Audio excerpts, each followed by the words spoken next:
Sheila on 7. Ini selamat datang di Jakarta. Mantap. Silakan.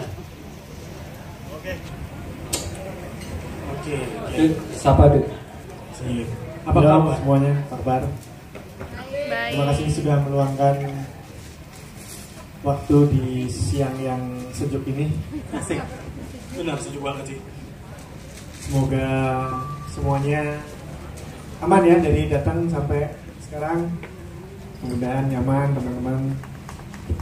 Kita nikmati bersama panas di siang hari ini. Selamat datang di acaranya Sheila on 7. Terima kasih banyak. Oke, siap. Nah, Mas Yuta, ini teman-teman nih senang banget kan. Mereka sangat-sangat menyediakan waktunya untuk bisa datang ke acaranya Intimate Press Conference. Alhamdulillah. Jadi teman-teman di sini ada pengen yang kayak gini nih, yang deket-deket, yang santai, yang tidak terlalu formal gitu. Dan ada juga tadi yang nanya, kenapa sih lagunya tuh agak berbeda dengan yang lain sesuai dengan ada di press release tadi. Oke. Gimana Mas Eros? Mas Eros ya, monggo. Yang lain tuh maksudnya lagu-lagu yang lama. Iya, lagu-lagu yang lama. Nanti kalau sama nggak bisa bedain ya, jadi harus. Oh baiklah. Oke, siap. Ya kan setiap lagu itu kan kayak capture moment gitu. Betul. Ya kebetulan kali ini capture momennya lebih ke hubungan orang tua ke anak yang itu tidak bisa dituliskan katakanlah 10 tahun yang lalu, mungkin belum berasa, tapi sekarang anak-anak udah mulai pada gede, terus kita mulai menyadari bahwa suatu saat nanti mereka akan punya hidup sendiri gitu. Begitu. Jadi memang lagu ini bisa ada ya karena sudah yang apa kita jalani selama ini gitu.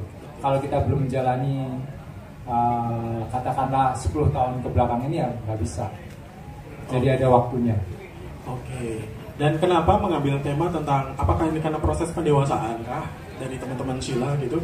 Oh iya, kalau itu sih pasti berkaitan ya Mas Gilang. Jadi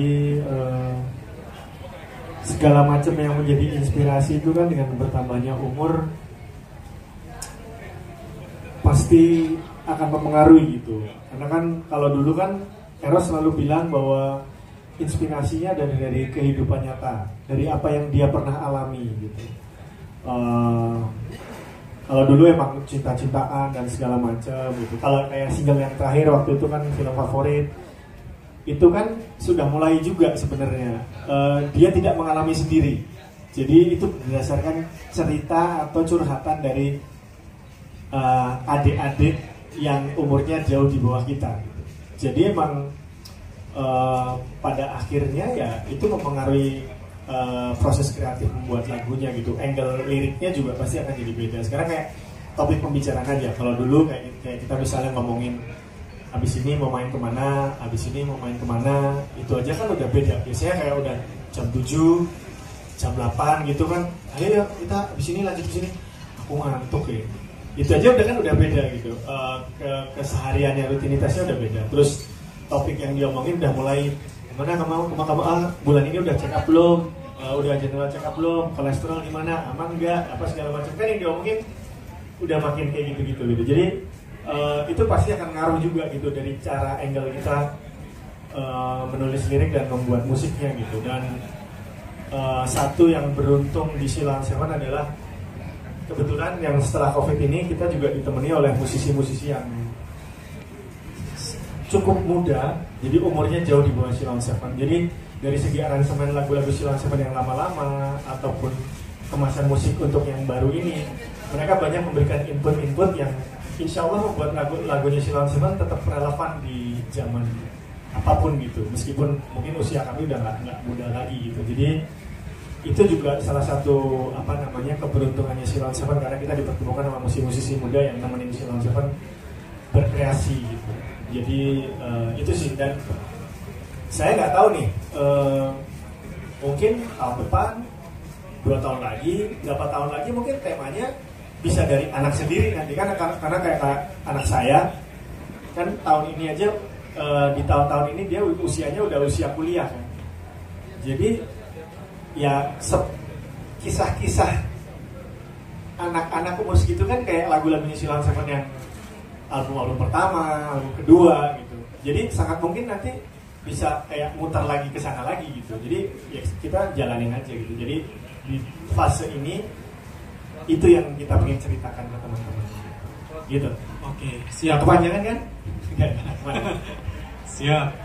Oke, Sheila on 7 ini kan salah satu musisi legend ya, bisa dikatakan legend karena dia mempunyai karya luar biasa banyak dan sukses, alhamdulillah. Gitu. Dan saya pengen tanya nih dengan teman-teman Sheila, apa sih yang spesial dari lagu ini dibandingkan yang kemarin-kemarin? Ada yang spesial nggak? Oke. Ada. Apa kayak Adam? Ya mungkin melanjutkan apa yang disampaikan Pak Duta dan Pak Eros.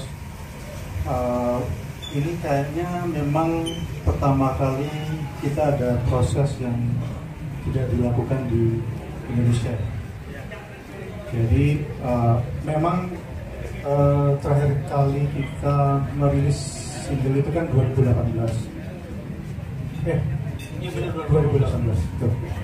Nah, setelah ada pandemi dan segala macam kita mulai beraktivitas lagi, terus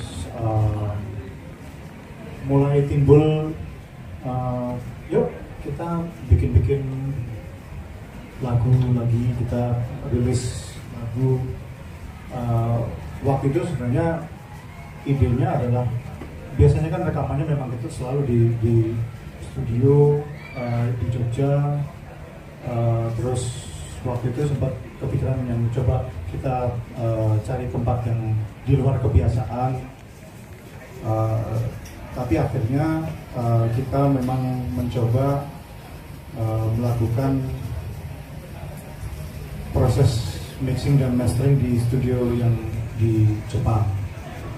Itu salah satu yang yang memang berbeda dengan yang kita lakukan sebelumnya. Terus melanjutkan tadi apa yang disampaikan Pak Duta tadi, setelah pandemi kan kita berjalan dengan tim yang baru, format band yang baru juga. Kebetulan ada anaknya Pak Duta juga ikutan perform juga, membantuin om-omnya dan bapaknya untuk perform gitu, mengisi di backing vokal. Dan waktu itu dari beberapa lagu yang diajukan, Pak Eros memang sempat bilang ini kayaknya pas nih untuk ada duet atau intinya lagunya nggak hanya Duta yang nyanyi gitu. Terus kita coba, terus akhirnya terjadilah. Jadi Aisyah Medio, jadi makanya judulnya Memori Balik featuring Aisyah Medio. Oke. Yang baru. Siap, bos. Sebelum kita lanjutkan dengan obrolan langsung dengan apa pertanyaan dari teman-teman media yang hadir di sini, pokoknya nanti pertanyaannya adalah seputar proses tentang lagu atau proses pembuatan lagunya ya. Oke. Nih saya garis bawahi di situ. Awas aja. Cekek ya, jambak ya kalau salah ya. Boleh, boleh nanya itu boleh. Tapi nggak dijawab nanti. Oke, for your information, kalau format panggungnya mereka sekarang ini adalah Elang Nuraga ya sebagai gitar akustik dan elektrik, ada Vicky Unggul keyboard, Bounty Ramdan drum, dan terakhir itu ada Aisyah Meglio itu penyanyi latarnya. Oke, itu kalau pas nggak kuliah. Iya. Kalau lagi nggak kuliah ya benar, karena Aisyah ini sibuk banget dengan kuliahnya di UGM. Oke, sekarang kita buka nih obrolan langsung dengan teman-teman media. Mungkin ada yang mau bertanya, silakan. Oke, monggo. Oke, silakan. Halo semuanya, halo kakak aku Gita dari Kompas.com. Kalau tadi kan aku baca di rilisnya lagu ini diciptain pas lagi pandemi ya Mas ya.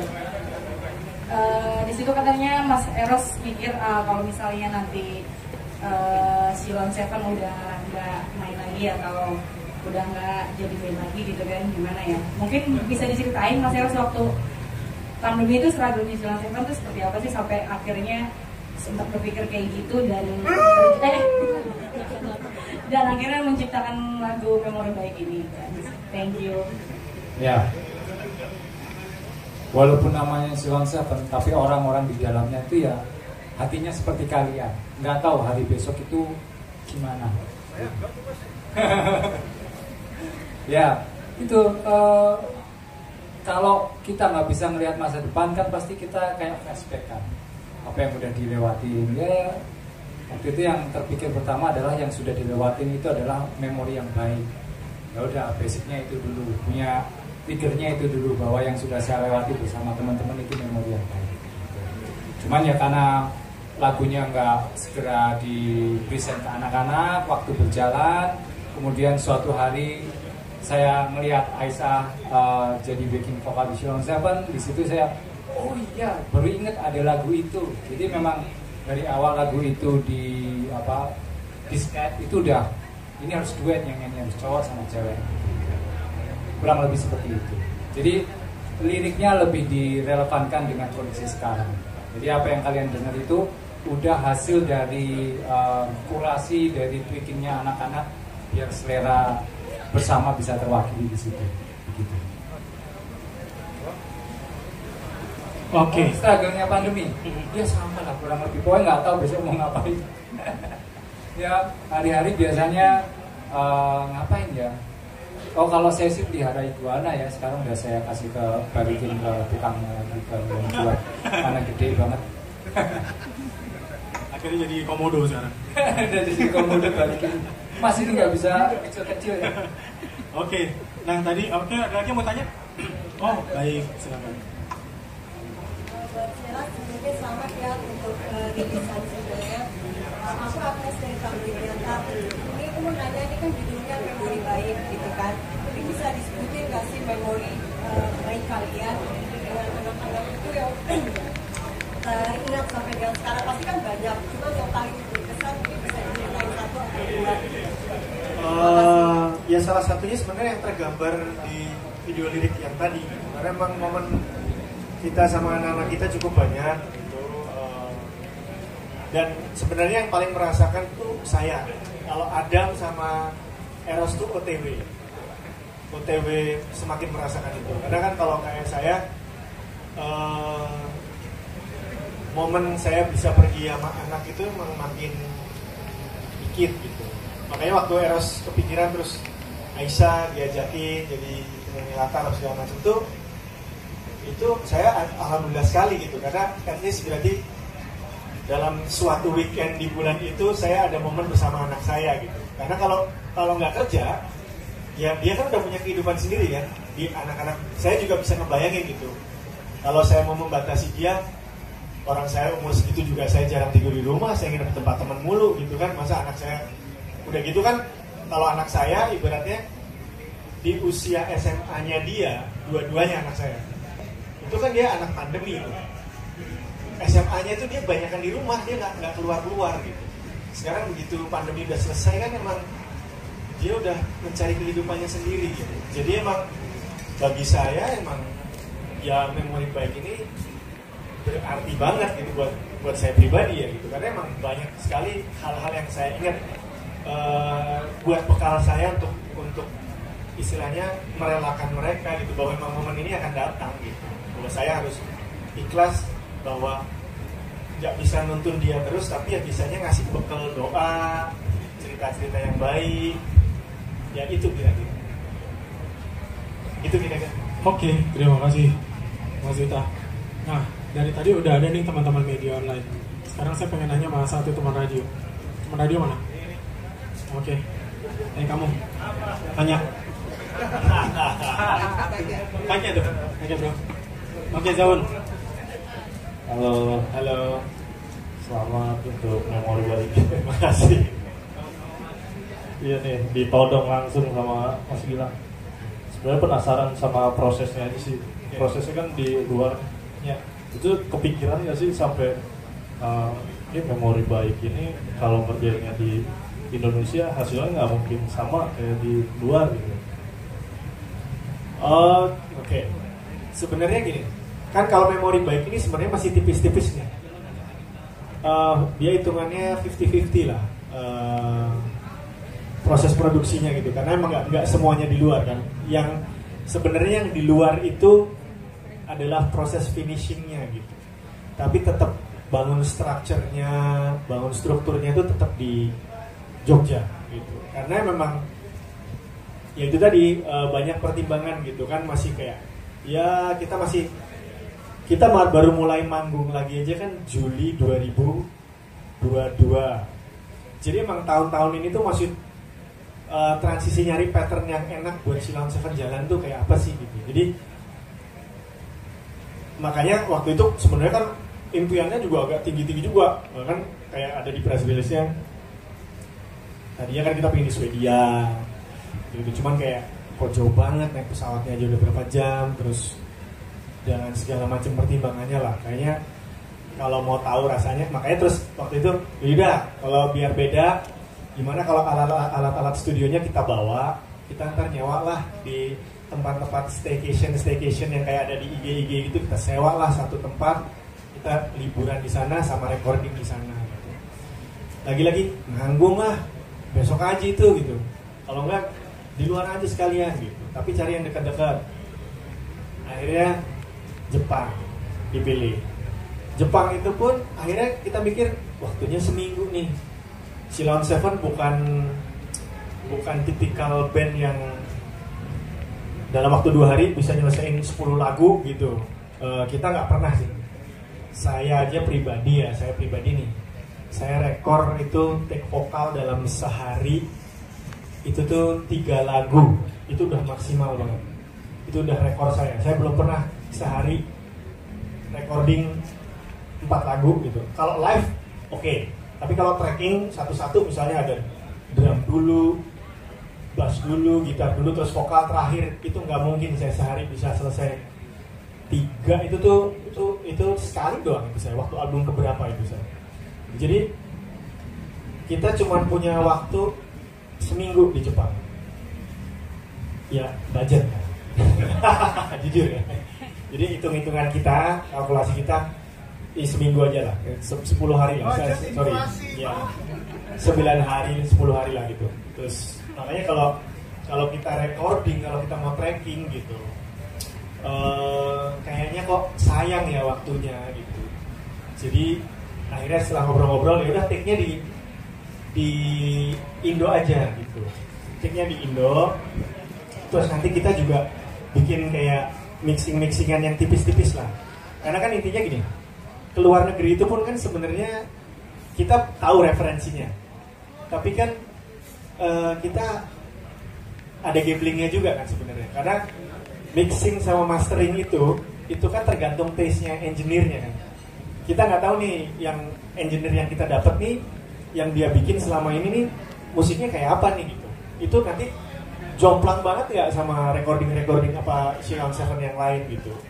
Jadi makanya waktu itu udah kita separuh dulu aja, tipis-tipis dulu aja yang ini. Mungkin yang besok kalau kita udah tahu rasanya, kita udah tahu lah petanya kayak apa, nanti bolehlah kita full coba mungkin yang nextnya gitu. Jadi ini awal lah buat Sheila on 7 gitu. Lebih di situ sih. Thank you. Oke, terima kasih. Oke, ada yang mau bertanya lagi? Oh, Bapak Ke, monggo. Halo, assalamualaikum warahmatullahi wabarakatuh. Selamat untuk Sheila on 7 kasih. atas rilis lagu Memori Baik. Memori Baik ini tadi gue denger di LRT pagi-pagi, dan gue ngira ini adalah band baru. Soalnya suasananya baru banget dari Sheila on 7 yang sebelumnya. Dan pertanyaan gue, apakah di single Memori Baik ini teman-teman Sheila on 7 mewakili teman-teman radio bakal ada radio tour nggak kira-kira? Itu insya Allah. Nah gini, jadi ceritanya itu sebenarnya awalnya kita mau seperti waktu film favorit. Karena waktu film favorit kan saya bener-bener sama Adam. Jadi kan di Sheila on 7 ini kan swadaya semuanya ya. Apalagi setelah pandemi. Jadi band kalau itu nyambung jawaban yang struggle itu tadi. Namanya band kalau nggak ada income, ya struggle pasti, karena kan sekarang kita udah nggak bisa jualan CD, kita nggak bisa jualan fisik lah. Jualan digital kan ya, oke, jualan digital. Tapi kan itu tidak terjadi pada semua band juga, nggak terjadi pada semua artis solo juga. Jadi harapan kita ya manggung gitu. Ibaratnya kalau Sheila on 7 ya nggak manggung ya nggak makan kan gitu. Jadi kita pegawai juga makin dikit. Orang kantor bener-bener satu orang kerjaannya banyak. Jadi Eros juga punya job desk, saya ada job desk, Adam ada job desk. Jadi emang kita ngapa-ngapain sendiri. Nah, tadinya kita mau single ini seperti film favorit. Kita mau nelponin satu-satu radio-radio. Ya namanya kita orang tua juga ya. Kadang kita juga nggak update juga nih. Ini orang radio yang waktu itu tuh masih di radio itu apa enggak? Apa udah keluar? Apa gimana? Ya itu namanya mungkin didengar doanya sama Allah. Ketemulah sama beliau ini gitu, sama Mas Gilang dan Mas Vicky gitu. Jadi kita disaranin gitu. Nanti kalau kalian mau ke sana ya nggak apa-apa gitu. Tapi untuk yang sekarang ini kita bantuin aja gitu. Jadi yang saya terima kasih ke Mas Gilang dan kawan-kawan yang sudah bantuin Silon Seven menjawab itu, insya Allah. Jadi tadi emang seperti itu, kita mau halo Mas, kami dari 507 Rekord. Saya Pak Mojo dan Pak Barka, kan jangan duta sama Adam dong. Kalau duta Adam kan Silon Seven. Kalau 507 Rekord, Pak Barka dan Pak Mojo. Kira-kira saya boleh nggak ngirim single? Terus kalau saya lagi main saya boleh nggak radio visit? Kan biasanya gitu. Jadi insya Allah. Oke, amin tuh. Ya, mereka nggak akan lupa sama kalian guys. Oke, next pertanyaannya tadi ada. Oke, silakan. Halo Mas Duta dan kawan-kawan. Ya, lain aku Faiz dari Kom hari ini. Pertama-tama selamat atas perilisan single baru Memori Baik ini. Oke. Pertanyaannya satu, coba dong sebutin 3 hal yang spesial dari single ini dibanding dengan karya-karya Silon Seven sebelumnya. Terus yang kedua, setelah single ini rilis, apakah ada rencana untuk pembuatan EP ataupun album untuk kalian? Thank you. Oke. Kalau EP atau album itu saya jawab dulu aja. Jadi kan kemarin udah ada film favorit tuh 6 tahun yang lalu. Tahun ini ada Memori Baik. Kita nggak tahu nih habis Memori Baik kapan lagi ya. Gitu. Jadi, ya mudah-mudahan aja ntar kalau misalnya. Cuman kan itu kayak ini ya. Itu kayak 2 mata pisau ya gitu. Di satu sisi kalau misalnya kita cepat ngeluarin single, berarti Memori Baik kurang oke dong gitu. Tapi kalau Memori Baiknya oke, berarti single barunya bakalan agak lama lagi gitu kan. Jadi kan 2 mata pisau kan gitu. Jadi ya kita jalani aja. Jadi ya sangat mungkin sekali misalnya nanti mungkin udah dalam jangka waktu berapa tahun tiba-tiba nanti udah ada 5 single ya mungkin udah bisa jadi EP kan gitu. Jadi besok lusa gitu ya. Oke. Jadi kita lihat saja. Tapi keinginan itu pasti ada. Cuman kita berusaha lebih realistis dengan keadaan yang ada sekarang aja. Gitu. Goalnya akan kemana dulu nih gitu. Mengobati kerinduan apa ya keren-kerenan bikin EP apa dan segala macam gitu. Maksudnya itu dulu gitu. Karena kalau buat kebutuhan sih jelas kalau zaman sekarang kan single lebih relevan sih. Single jauh lebih relevan. Jadi semoga kalau nanti kulturnya tentang collectible item bahwa musik ini adalah collectible item itu naik lagi ya mungkin pasti orang yang pengen bikin EP dan album pasti akan banyak gitu. Tapi kalau selama kulturnya masih kayak sekarang ya apalagi udah makin tua ya Mas ya. Jadi kan kreativitas tuh kan kita rasanya kayak diperes gitu ya. Jadi kita keluarnya juga hemat-hemat deh. Jangan langsung keluar jor-joran juga gitu. Lebih ke situ. Terus yang 3 yang membuat spesial. Satu yang jelas tadi sempat diceritain Adam bahwa ya ini pertama kalinya saya take backing vokal, take lagu itu ada yang ngebantuin memang nyanyi dari awal sampai akhir. Kalau biasanya di album-album Silon Seven sebelumnya kecuali yang featuring ya, tapi yang featuring itu pun mostly kan kalau di Silon Seven tuh dari part main vokal dan backing vokal itu kan saya semua yang take. Itu juga mungkin yang saya bilang tadi, saya sehari itu rekor saya cuma 3 lagu gitu. 3 lagu itu beserta backing-backingnya gitu. Jadi di Memori Baik ini saya dibantuin gitu. Ada yang take dari awal sampai akhir gitu, nggak cuma saya gitu. Ada Aisyah gitu. Jadi itu buat saya cukup spesial gitu. Terus temanya, nanti yang temanya yang lainnya yang namain yang lain. Terus yang jelas ya itu tadi pengalaman mixing masteringnya di Jepang. Kan kalau zaman dulu kan orang-orang yang ngikutin Ceylon Seven lah. Apalagi waktu zaman kita masih di label kan orang akrab namanya Steven Santoso, kan Mas Steven, orang Indo lah gitu, orang Indonesia yang mixing sama mastering lah gitu. Nah sekarang nih yang mixing orang luar nih, orang Jepang nih. Kayak apa nih gitu. Terus, tadi kan Mas dari radio tadi bilang, wah ini kayak rasa baru gitu. Ya alhamdulillah gitu kalau misalnya rasa baru tapi kalian tetap tahu kalau itu Ceylon Seven gitu. Ya itu termasuk yang salah satu goal yang kita cari juga gitu. Ingin pendekatan yang lain gitu. Terus yang ketiga, apa maksudnya yang buat spesial?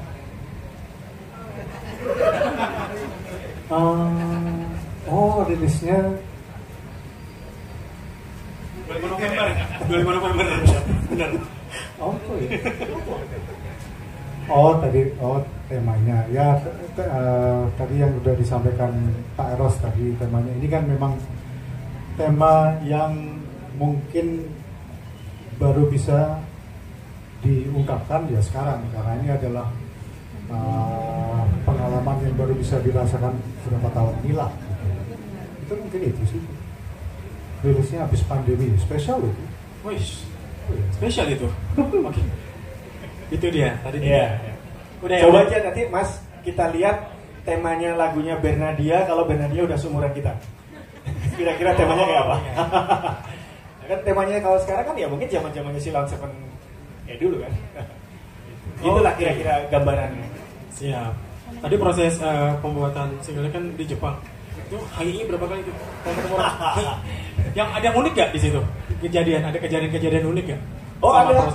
Jadi kebetulan yang mixing itu namanya Yuta Yoneyama. Itu mukanya sama Adam sama seriusan, sama banget. Itu kayak adik kakak yang dipisahkan oleh jarak waktu dan rezeki. Oke. Nah, tadi kan teman dari Pop hari ini bertanya, ada 3 yang spesial ya. Itu benar ya, karena prosesnya di Jepang. Jadi kita tuh ngomong sama mereka jelas nggak bahasa Jepang. Oke. Kita pakai translator. Gitu. Oke. Tahu kita dibohongin apa enggak? Itu kan juga lucu juga. Oke. Nah, sekarang dari saya pengen bertanya juga nih teman-teman yang hadir. Saya pengen tahu 3 poin menurut kalian lagunya Memori Baik ini menurut kalian itu apa? 3 poin. Yang jujur jangan peres ya. Iya. Oke. Kita tunjuk aja, Bro. Jerry, anak radio. Dia bawel nih biasanya.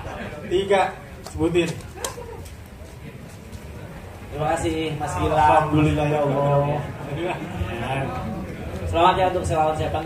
Saya dari Australia Jakarta. Oke. Menurut saya lagunya kenangan kayak waktu SMP, jadi denger lagi Ceylon Seven ada lagi. Terus juga apa ya? Bagus sih, keren sih. Terus juga kayaknya nih pengen promoin anaknya juga ya biar jadi artis ya. Kayak gitu. Salah satu gitu ya. Pokoknya oke lah, keren, kenangan banget. Kenangan terindah pokoknya jadi. Wah, klasik. Samsung dong. Samsung. Bisa klasik. Bisa klasik. Oke. Tadi sudah. Sekarang dari teman ini, Pak Vicky silakan. Pak Vicky tunjuk aja udah. Kasih aja mic ya. Mereka langsung jawab kok. Percayalah. Nah, yang depan aja tuh pakai yang gituan handphone mulu tuh. Nah, iya. Sebutin siapa namanya dari media mana. Oke. Vanessa dari 20 detik. Oke. Untuk lagunya 1 apa? Ada 3 poin, 3 yang harus kasih kasih ini. Kamu testimoni. 1 lagunya bagus. Oke. 1 oke. 2 apa ya? Jadi kayak mengenang gitu dengan keluarga tentunya. Terus yang ketiga, kamu umur berapa?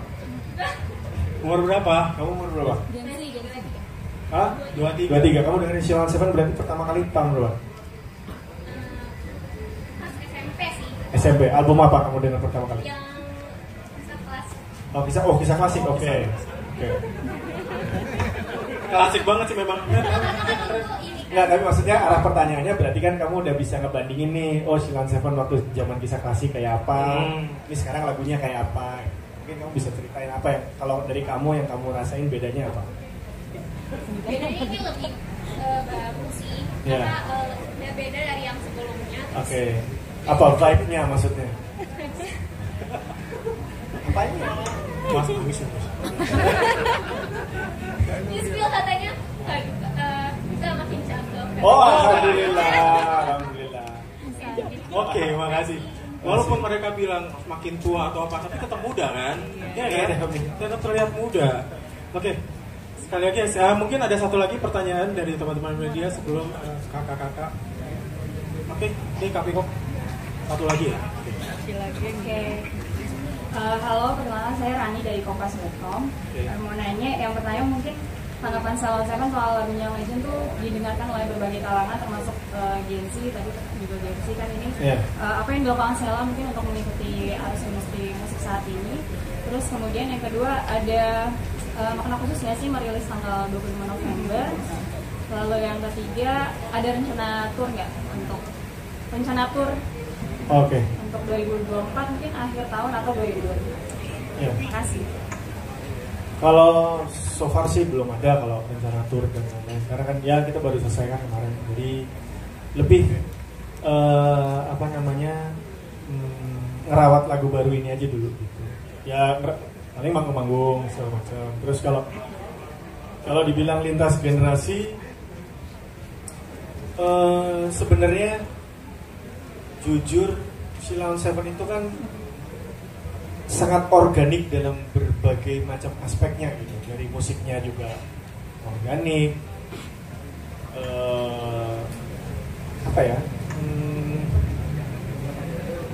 gimana kita menghandle band ini juga sangat organik gitu.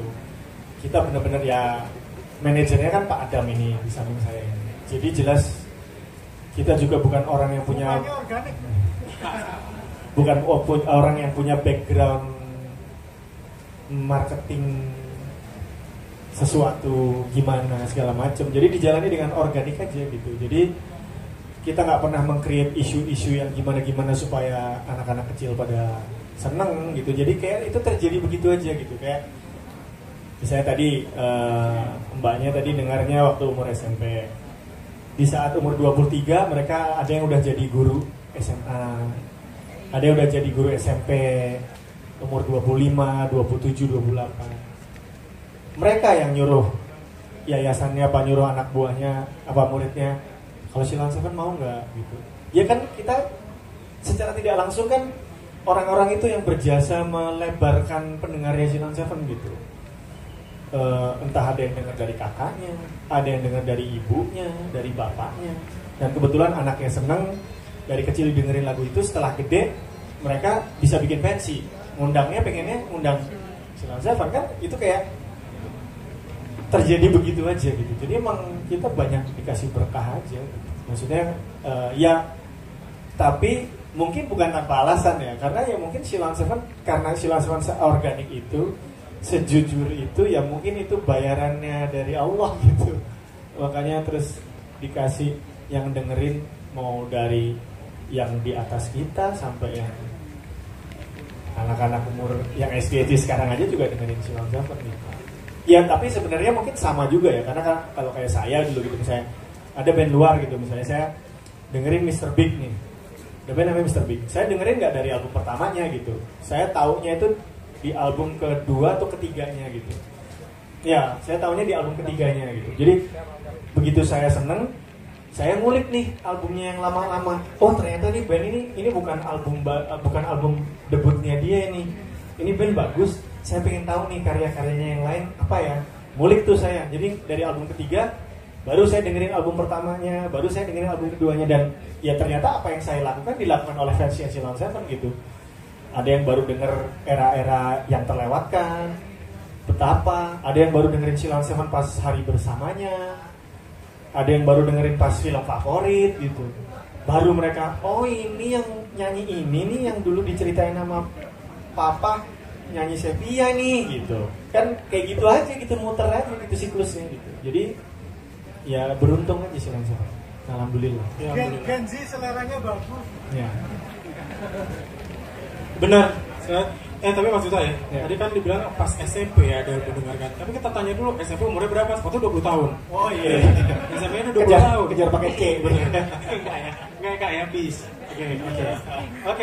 Oke, tanpa basa-basi lagi, nanti kita sama-sama menyaksikan Sheila on 7 untuk perform di sini. Oke, udah penasaran ya?